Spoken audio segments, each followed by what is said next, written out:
प्रणाम बुआ जी। मुझे तो लगता है कि दिक्कतें तो समाज में बढ़ती जाने वाली हैं।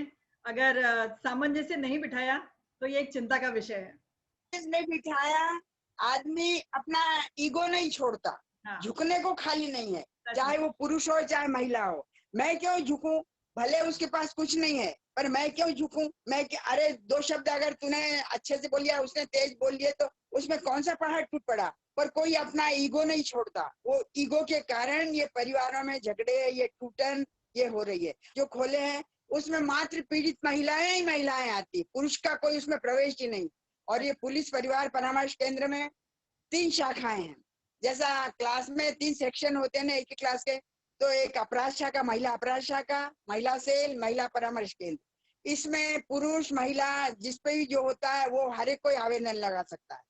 पर वन स्टॉप सेंटर पे मात्र पीड़ित महिलाएं आती है। और सेंट्रल गवर्नमेंट ने उनकी ये व्यवस्था कर रखी है कि उस पीड़ित महिला को कहीं रहने को ठौर ठिकाना नहीं, तो उसको वहां रहने की अच्छी बढ़िया व्यवस्था, उसको ठंड के दिन में मोजे, कपड़े, टाविल, साबुन, क्रीम, पलंग, बिस्तर, ये सारी व्यवस्थाएं सेंट्रल गवर्नमेंट ने उस महिला के लिए, उसके साथ में 8 साल तक अगर बच्चा भी कोई आता है तो उसके लिए भी इतनी व्यवस्थाएं कर रखी है। इसके बाद में सुधार गृह में भेज देते हैं। जैसी उसकी कानूनी प्रक्रिया होती है उस आधार पे एसडीएम करता है, कलेक्टर करते हैं, ये जिला सशक्तिकरण वाले करते हैं, विधिक सेवा वाले करते हैं।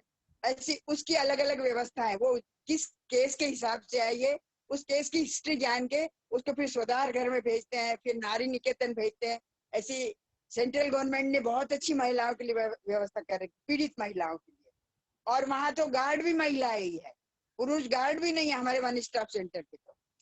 तो वहां की प्रशासक जो निर्णय लेगी वही सही होगा। प्रशासक के लिए भी ऊपर 2 बैच का एक अच्छा बढ़िया बंगला टाइप बना हुआ है, उसमें वो 24 घंटे रहती है। वहीं खाने पीने की व्यवस्था, फ्रिज, कूलर, 6 पलंग, बिस्तर, गादी, तकिए, सारी व्यवस्थाएं घर तरीके की व्यवस्थाएं हैं। और जो भी पीड़ित महिला आती है उनको बहुत मान सम्मान से, बहुत इज्जत से रखते हैं। अगर उसको चिकित्सा की जरूरत है तो वहीं हॉस्पिटल में उसको दिखाया जाता है, बीमार है तो दिखाया जाता है, बच्चा बीमार है तो उसका उपचार होता है। ये सब सेंट्रल गवर्नमेंट उठाती है।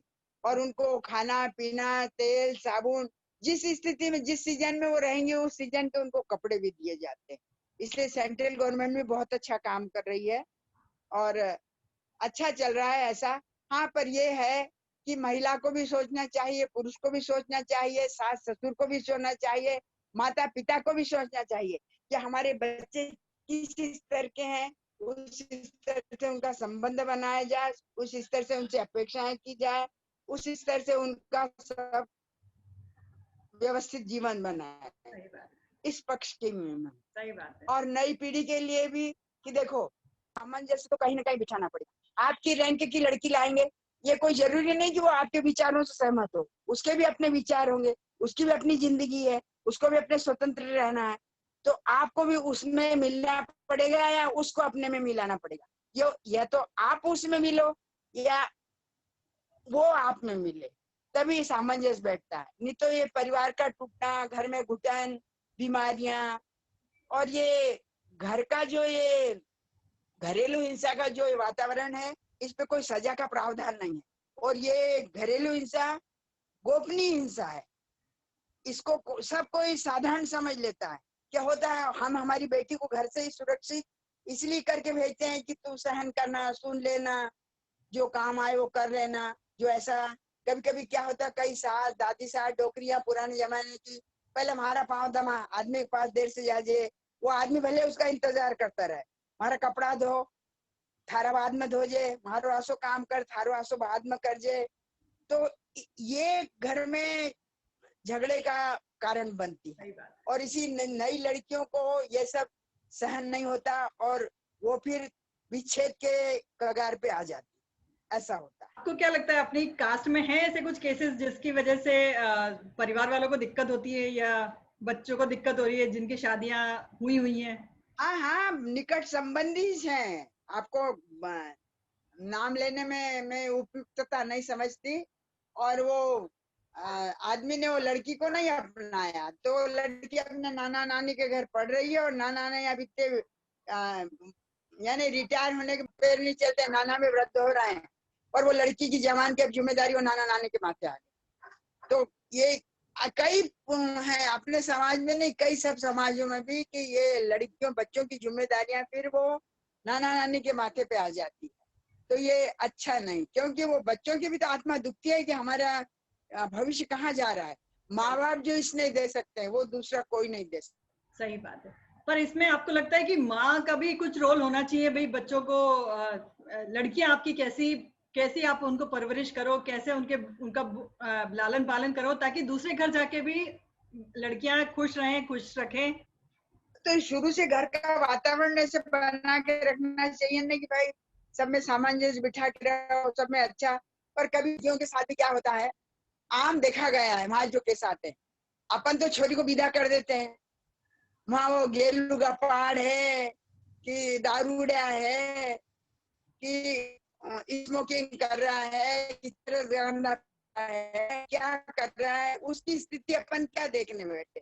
तो फिर लड़की को तो अपन भेज देते, पर वो लड़की की मानसिक वहां क्या होगी लगा ही है। और इसी तरह लड़के के साथ भी होता है, लड़के को भी कभी कभी मिर्गी वाली लड़की किसको अंदर कुछ बीमारियां ऐसी पकड़ा देते ऊपर से, तो जिस दिन देखने जाते हो तो साज समाज ठप्पा लगा के अच्छी अप टू डेट बना के बैठे, सिखा पड़ा के कि वो बोले तो ऐसा बोलना, वो ऐसी ट्रे रखना नाश्ते की, ऐसा पल्ला लेके ऐसी आदर्श बन के बैठना। तो 2-4 घंटे में आप किसी को नहीं परख सकते। सही बात। और इसीलिए पुराने लोग 3 पीढ़ी को छानबीन करते थे कि वो कैसी थी, उसकी वो कैसी थी। उससे पुराने लोग ये अंदाज लगाते थे कि इसके परिवार में जो श्रृंखला चली हुई है वो कैसी है। तो हम पुराने जो ख्यालात है ना उनको हम आज निगलेक्ट कर रहे हैं। उसका ही कभी कभी तो परिणाम आता है कि खुद तलाक हो रहे हैं, घर टूट रहे हैं। कोई भी बुजुर्ग अपने बच्चों का कभी बुरा नहीं चाहता, वो हमेशा अच्छा ही चाहता। वो भले पढ़े लिखे नहीं थे, डिग्रियां नहीं थी उनके पास, पर उनकी सोच इतनी सकारात्मक थी, बड़े परिवार को लेकर चलते थे, इसीलिए उनके परिवार सुशिक्षित रहे। और उनके घर की बेटियां भी हर परिवार में, आप कई पुराने लोगों के घरों को देखो, हमारी बूढ़ी दादी नानियां पढ़ी लिखी थी क्या, पर उनमें खगोल शास्त्र से बच्चों को जोड़ने की इतनी अद्भुत कला थी कि वो 6 महीने के बच्चे को बता देती थी कि देखो चंदा मामा है, और ऊपर आकाश में चंदा मामा तेरे को कैसे हंस हंस के देख रहा है, और चंदा मामा की कहानियां, चंदा मामा क्या खगोल शास्त्र। और उसमें उनने संबंध जोड़ दिया कि मामा, तो वो बच्चों के दिमाग पे अमिट छाप छोड़ देता था। बच्चों के दिमाग इसीलिए विकसित होते कि वो चंदा मामा वो खगोल शास्त्र के साथ में जुड़ के हमारा मामा बन गया। तो पहले की महिलाएं भले पढ़ी लिखी नहीं थी और बुद्धिमान थी, बहुत होशियार थी, बहुत सामंजस्य परिवार को चलाती, और इतनी उनमें आत्मबलता, इतनी अनुशासन थी कि एक पुरुष भी उनके आगे अनुशासन में हाथ टेक देता था। ये हमारे परिवार में भी हमारी नानी थी, हमारी दादी की भी जो बात सुनते हैं, हमारे पिताजी बहुत ज्यादा अपेक्षाएं बढ़ गई। और ये विज्ञान ने आदमी को इतना परिवार से दूर कर दिया है। एक घर में कान में डुचे लगा लगा के सब अपना अपना क्या देख रहे हैं, क्या सुन रहे हैं, क्या पढ़ रहे हैं, किसी को नहीं मालूम क्या होता है। तो उन्हें परिवार में ही बातें होना बंद हो गई। सही बात। ये मोबाइल ने परिवार में ही दूर किया।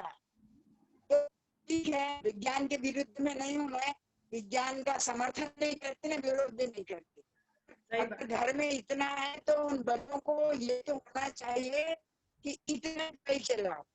कौन सुनने वाला है आजकल, इतने स्वतंत्र विचार वाले हो कि कोई किसी को सुनता नहीं। इसीलिए उनका जीवन आगे चल के इतनी क्वालिफाइड होने के बाद भी, खूब कमाने के बाद में भी बहुत सुखी है, संतोष में जीवन नहीं। सही बात है। पूरा मटेरियल ज्ञान का भंडार हो, और ये सब प्रैक्टिकल जो ज्ञान है ये किताबों में नहीं होता है। हाँ हाँ, कोई शक नहीं, इसमें तो कोई शक नहीं, सही बात है। तो ठीक है, ईश्वर जैसा जिस लाइन में लगाए। और अभी शरीर से स्वस्थ हूँ, मस्तिष्क से स्वस्थ हूँ, तो लगी हूँ और अच्छा लगता है। वहाँ 4 जन अच्छे पढ़े लिखे लोग मिलते हैं, अच्छे उनसे ज्ञान मिलता है, उनसे बातें अच्छी होती हैं। सही बात। अब हम तो इतने IPSC पास करके नहीं आए, वो लोग तो आई हैं, तो उनके कई अनुभव हमको मिलते हैं। जैसे अभी हमारी एडिशनल SP अभी गई प्रमोशन के, वो अपने इतने अनुभव बताती थी ट्रेनिंग के, अपने जीवन के, उनके मिस्टर कलेक्टर हैं, इतने अनुभव बताती थी कि हम वो अनुभव तो ऐसा होता है। तो ठीक है, भगवान अपना शरीर स्वस्थ रख रहा है तो अपन भी कर रहे हैं, नहीं तो अगर शरीर स्वस्थ नहीं होता तो अपन क्या कर सकते थे, सही है बात। कि नहीं है? सही। हाँ हाँ हाँ, एक बार मैंने कहानी पढ़ी है, विज्ञान बहुत। हाँ जी। उसमें एक हाँ जी, नई लड़की बोलिए शादी बोलिए। होके आती है घर पे, तो ससुराल वाले पहले ही उसके पिताजी माताजी से दहेज की कामना करते हैं कि भाई आपको इतना पैसा तो देना पड़ेगा, हमारे बेटे को हमने इतना पढ़ाया लिखाया है, तो इतनी दहेज में इतना पैसा तो हमको मिलना चाहिए आपके घर से। अब लड़की जब शादी होके आई तो एक दो दिन बाद ही सासू जी ने बोला कि बेटा जरा दादी सास के पैर दबा देना। वो दिन बोलती हैं कि बेटा दादी सास के पैर दबा देना, जब दादी सास सो जाए तो बेटा मेरे भी पैर दबा देना। तो बहू ने मना कर दिया, नहीं होगा और ये मेरे से नहीं हो पाएगा। तो उसकी सासू जी बोलती है कि भाई ये कैसे संस्कार दिए तुम्हारे माँ बाप ने, ऐसा सामने जवाब देते हैं क्या? तो ये बहू पलट के बोलती है कि मम्मी, जब जब से दहेज मांगा था तब आपके संस्कार कहाँ गए थे? जब आपने मेरे पेरेंट्स से दहेज मांगा था तभी मैंने ये वाले संस्कार सारे गिरवी रख दिए थे और सिर्फ आपको पैसा दे दिया था। अब आप पैसा लेके खुश हो और मैं अपने संस्कार लेके खुश हूँ। तो ये सही स्थिति आ है, जाती है जब आप सही अपने है, संस्कार सही भूल जाते हैं, सास ससुर अपने संस्कार सही भूल जाते हैं और कल्पना करते हैं कि सही भाई जो हमारी बहू आए वो सारे संस्कारों को पालन करेगी। ये कहाँ का न्याय है? सही सही है। अब आप सम्मान दोगे तो सम्मान हाँ हाँ मिलेगा। हाँ, उसका तलाक का चल रहा है, पर वो बेटी बहुत अच्छी है। मेरे को तो वो बेटी को देख के बहुत दुख हुआ। तो उसकी सास का भी मैंने ये सुना था, परिवर्तित, नाम बता रही हूँ आपको, परिवर्तित किया हुआ। मान लो पुष्पा है, कुसुम है, वो बोले कि 12 बजे रात तक तो मेरी सास मेरे को अपने पास बिठाती, वो ऐसा, वो तेरे बाप ने ऐसा दिया, तेरे ऐसा, हमारे लड़के को तो इतना मिल रहा था, इतना ये। वहाँ ऊपर उसका हस्बैंड उसका इंतजार कर रहा है। मैं जाते जाते तक मेरे हस्बैंड सो ही जाते थे और फिर मेरे पे चिड़चिड़ करते थे। अब बोले मेरी ये स्थिति, अगर मैं माँ की बात उनको बोलती तो सुबह मेरे हस्बैंड मेरी माँ मेरी सास को बोल देते थे कि रात को ऐसा बोल रही थी। अगर ऐसा कहती हूँ तो मेरी सास ऐसा बोलती थी कि तूने तेरे आदमी को चुगली लगानी थी क्या। तो उसकी मानसिक स्थिति इतनी खराब हो गई थी वो बच्ची की। बोले मैं मेरे हस्बैंड से बात ही नहीं कर पाती थी, वो थके हारे आते थे, 12 बजे जाऊं तो क्या उनसे बात करूं। तो ऐसी स्थिति में उनकी दोनों की इतनी स्थितियां गड़बड़ा गई कि, और अच्छे प्रतिष्ठित लोग उनको समझाने को बैठे, अब नहीं माने। अभी मैंने सुना है कि वो तलाक का आवेदन लगा। मेरे को सुन के इतना दुख हुआ कि ये क्या है जिंदगियां। इतनी अच्छी प्यारी बच्ची है वो, इतनी प्यारी बेटी है कि मेरे को तो बच्ची को देख के इतना बुरा लगता है कि क्यों ये जरा जरा सी बात में दो जिंदगियां खराब करते हैं। अब वो लड़के के मन से भी उतर गई। भाई एक आदमी की भी ख्वाहिश होती है कि मेरी पत्नी जल्दी से आ जाए, एक मेरी भी कुछ रिक्वायरमेंट है, उसको पूरी करे या बैठ के बात करे या कुछ करे। तो ऐसे में ये सासुओं का रोल बहुत खराब रोल होता है।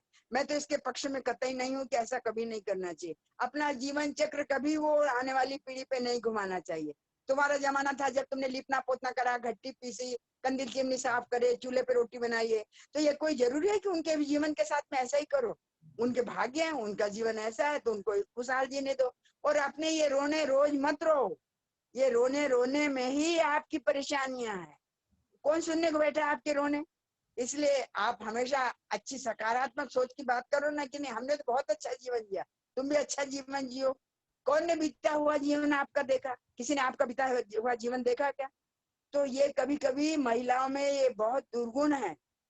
मैं महिलाओं के बुराई के पक्ष में नहीं हूँ, पर अगर अपने बेटे की जीवन को अच्छा बनाना है, अपने बेटे की जिंदगी को अच्छा बनाना है तो हमको भी कुछ कहीं न कहीं त्याग करना पड़ेगा। ऐसा नहीं है कि हम वो बहू को ही लेके बैठे, वो उसके घर से निरी गाय सरी की आई है तो उसको भी कुछ ऐसा मिलना चाहिए कि हाँ मैं मेरे परिवार को छोड़कर मेरे हस्बैंड के साथ तो रहूं जिसके साथ जिंदगी गुजारी है। क्या होता है कभी कभी घूमने जा रही लड़की, माँ बाप ही उसको स्वीकृति दे देते हैं, यहाँ जा तू घूम जा, घूमने जा, इतनी फ्रॉक पहनना, इतना ऐसा करना, ये छोटे छोटे जो आजकल कपड़े चले वो पहनना। तुम ही स्वीकृति दे रहे हो और बाद में तुम ही उसको ओपन कर रहे हो कि ये लड़की इतनी बेशरम सरीकी, इसने ऐसा करा, और व्हाट्सएप पे उसको डाल रहे हो। तो तुम ही तो, तुम्हारे घर की बात है, तुम खुद तो अपनाओ कि मैंने ही तो कहा था मेरी बहू को ऐसा पहनने को। अगर तुम नहीं कहते तो वो काहे को पहनती, और तुम ही उस लड़की को ओपन कर रहे हो। तो ये बात भी मेरे को कुछ रास नहीं आती। या तो फिर उसको बोलो कि ऐसे कपड़े पहनना है या ऐसा रहना, या फिर अगर तुमने स्वीकृति दी है तो उसको स्वीकार करो। या मैंने उसको फ्रॉक पहनने का कहा था। उसको तुम खुद क्यों ओपन करते हो अपनी बहू को? तो कभी कभी ये बातें भी घर परिवार में बड़ी कलह का कारण बनती है। तो इसमें सोचने समझने की बात है और तो कुछ नहीं। किसके जीवन में कटुता आ जाती ये भी अच्छी बात नहीं, पर अब क्या करो, अब किसकी सोच को कहाँ तक आप बदलोगे। और ये हिंसाएं ऐसी हैं कि ना तो इन पे सजा हो सकती, न इन पे कोई नोटिस भेज सकता, न इनको बहुत बड़े अपराध की श्रेणी में ला सकते। तो ये परिवार को टूटने में ये भी अहम हिस्सा होता है। और एक बार वो लड़की के दिमाग में घर कर जाती है चीज, फिर वो उतरती नहीं है उसके दिमाग से। यस यस यस, इससे वो बच्चियों पे कई मानसिक बीमारियां हो जाती हैं, नहीं, पर ये आम बात हो गई जिसने है। बोला है उसके लिए भी उनके लिए कोई इज्जत रहनी जाती है, मतलब दिमाग में तो इज्जत नहीं है, ठीक है वो। बिल्कुल कोई शक नहीं, कोई शक नहीं इसमें। पर यह है कि अगर तुमने छूट दी है उसको तो फिर तुम भी सहन करो, सही बात। उसको फिर तुम ओपन मत करो। अगर तुमने छूट दी है तो या तो फिर छूट मत दो कि अपने घर की मर्यादा ऐसी, अपने घर की परंपरा ऐसी, ऐसे रहो ऐसे रहो। और अगर तुमने कहा है तो तुम फिर उस पर अमल करो कि हाँ मैं तो करते ही। अपनी बेटी को तो सारी हाँ सुविधाएं देते हो, और हाँ बहू के लिए वही चीज right, आप उल्टा बोलते हो, तो फिर दोनों के मन में खराब हाँ होता है ना चीजें। हाँ हाँ, स्वीकार करने की ताकत रखो। अगर कहने की ताकत रखते हो तो दो सुनने की भी फिर ताकत रखो, ये भी हाँ, बात होती है। मैंने तो अभी तो जितने इसमें इंटरव्यू सुने मैंने तो अभी जितने इंटरव्यू सुने, हाँ, सब बेटी और बहू को बराबर समझते हैं, पर ऐसा कहीं नहीं समझते हैं। बहुत फर्क है बहुत फर्क। बोलने में, व्यवहारिकता में, सिद्धांतिकता में और व्यवहारिकता में बहुत फर्क है, बहुत फर्क है। इसमें तो दो मत नहीं। और ये फर्क शायद सदियों चलेगा, इसको पाटने में भी कई साल लग जाएंगे, कई समय लग जाएंगे। जैसे हमारे वहां भी केस आते हैं ना, तो मैडम लोग भी जो है ना, डीएसपी मैडम है, दूसरी एसआई है, एसआई सब सभी रैंक की बैठती हैं। तो वही कहती हैं कि जितना सरकार ने खोला उससे 4 गुने ज्यादा केस बढ़ बढ़ के आ रहे हैं। अगर शासन ने सुविधाएं दी तो 4 से भी ज्यादा केस बढ़ बढ़ के आ रहे हैं कि अब इनका कैसे समाधान। तो ये तो अपनी अपनी समझ पे आधारित है। और विज्ञान की मैं विरोधी नहीं हूं, पर विज्ञान एक स्थिति तक जाके फिर अध्यात्म और ये हमारे शास्त्र ग्रंथ गीता यही कामयाब हो, इसके पक्ष में मैं ज्यादा हूँ। भले कोई हो ना हो, पर इसके पक्ष में मैं ज्यादा हूँ। क्योंकि आज से कई साल पहले उन्होंने ये सब स्थितियां हमारे शास्त्रों में जाहिर कर दी गई। ये तो अभी अभी हो रहा है, पर कई हजारों साल पहले ये स्थितियां उन्होंने हमारे शास्त्र में अंकित कर दी गई हैं। तो उनके भी तो अपने कुछ अनुभव होंगे, उनके भी तो कुछ अपने विचार होंगे।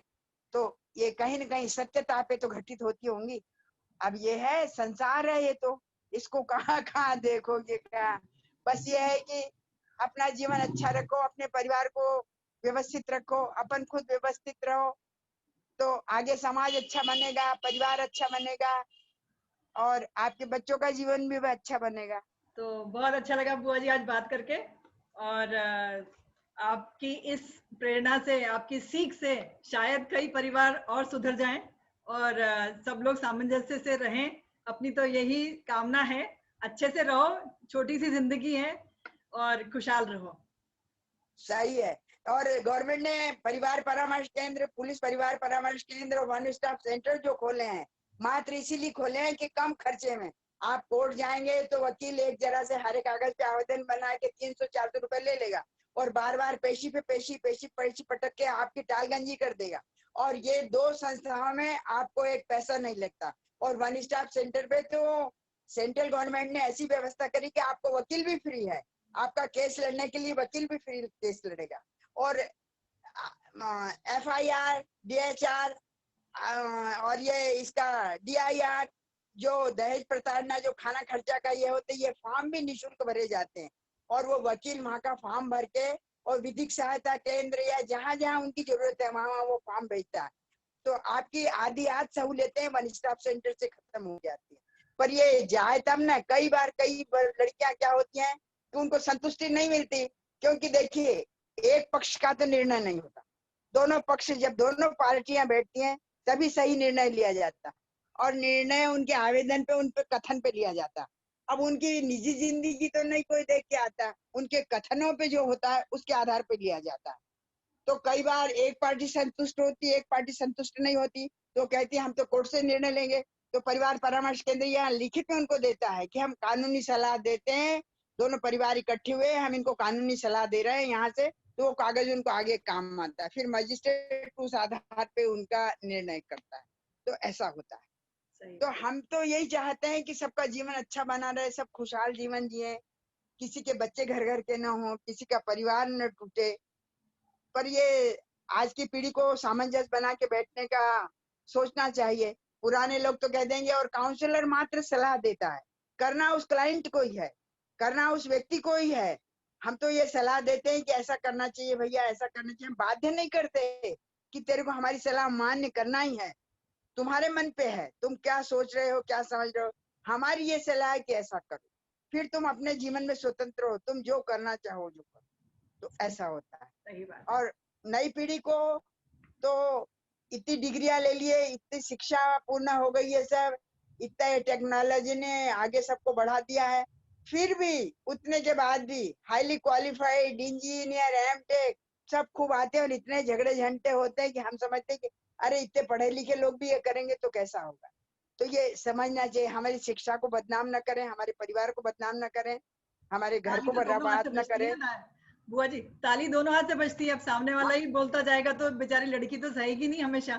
बिल्कुल, कोई शक नहीं, सबको जीवन जीने का अधिकार है, सबका अपना स्वतंत्र जीवन है, चाहे लड़का हो चाहे लड़की हो, उसको भी अधिकार है, उसको भी अधिकार है। सामंजस्य दोनों को बना के बैठना, और फिर जिसमें बच्चे हो जाए तब तो और सामंजस्य बनाना पड़ता है, क्योंकि आपने उनको जन्म दिया है तो आपको उनके जीवन को देखना पड़ेगा। तो इसलिए आदमी थोड़ा बहुत अगर कहीं न कहीं ऊंच नीच, कहीं न कहीं 19-20 होता है तो सीख लेना चाहिए। उसके ये मायने नहीं लोग हंसी मजाक उड़ाएं आपके परिवार की या आपकी या लड़की की या लड़के की, वो दोनों को अधिकार बराबर होते हैं। ऐसा नहीं कि लड़की को अधिकार ज्यादा है या लड़के को अधिकार ज्यादा है।